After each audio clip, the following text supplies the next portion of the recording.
পাঞ্জিপাড়া গুলিকাণ্ডে ধৃত আব্দুলকে জিজ্ঞাসা করে রিভলভার পুকুরের জলে ফেলে উদ্ধার হয়। পুকুরে জাল ফেলে উদ্ধার হয় মোবাইলও। বৃহস্পতিবার মহেশপুর ব্রিজ সংলগ্ন এলাকা থেকে আগ্নেয়াস্ত্র উদ্ধার। গুলিকাণ্ডে অভিযুক্ত সাজ্জাককে আশ্রয় দেওয়ায় গ্রেফতার হয় আব্দুল। পুকুরে জাল ফেলে আগ্নেয়াস্ত্র উদ্ধার করল পুলিশ। বৃহস্পতিবার মহেশপুর ব্রিজ সংলগ্ন এলাকা থেকে আগ্নেয়াস্ত্র উদ্ধার করা হয়। পাঞ্জিপাড়া গুলিকাণ্ডে ধৃত আব্দুলকে জিজ্ঞাসা করে রিভলভার, পুকুরে জাল মেলে উদ্ধার হয় মোবাইলও। বৃহস্পতিবার মহেশপুর ব্রিজ সংলগ্ন এলাকা থেকে আগ্নেয়াস্ত্র উদ্ধার।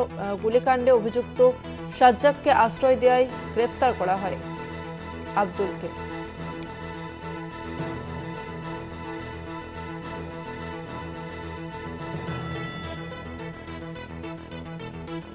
আরো একবার জানিয়ে রাখবো আপনাদের, পাঞ্জিপাড়া গুলিকাণ্ডে ধৃত আব্দুলকে জিজ্ঞাসা করে রিভলভার, পুকুরে জাল ফেলে উদ্ধার হয় মোবাইলও। বৃহস্পতিবার মহেশপুর ব্রিজ সংলগ্ন এলাকা থেকে আগ্নেয়াস্ত্র উদ্ধার হয়। গুলিকাণ্ডে অভিযুক্ত সাজ্জাককে আশ্রয় দেওয়ায় গ্রেপ্তার করা হয় আব্দুলকে। এই মুহূর্তে আমাদের সঙ্গে ফোন লাইনে রয়েছে প্রতিনিধি বিক্রমাদিত্য বিশ্বাস। বিক্রমাদিত্য, এখনো পর্যন্ত কি খবর পাওয়া যাচ্ছে? রিভলভার উদ্ধার করেছে পুলিশ।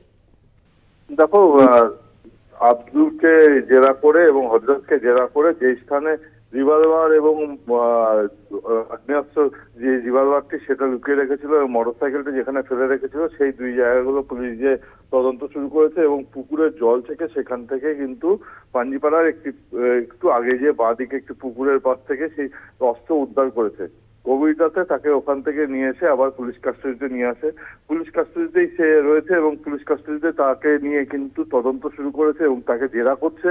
জেরা করে বিভিন্ন তথ্য তারা উদ্ধার করছে এবং বাংলাদেশের কোন কোন সংগঠনের সাথে সে যুক্ত বা কিভাবে সে বাংলাদেশ থেকে এসছে এই ব্যাপারেও কিন্তু তদন্ত শুরু করেছে পুলিশ এবং খুব শীঘ্রই এই তদন্তের চার্জশিট কিন্তু পুলিশ কোর্টে পেশ করবে বলে জানা গিয়েছে।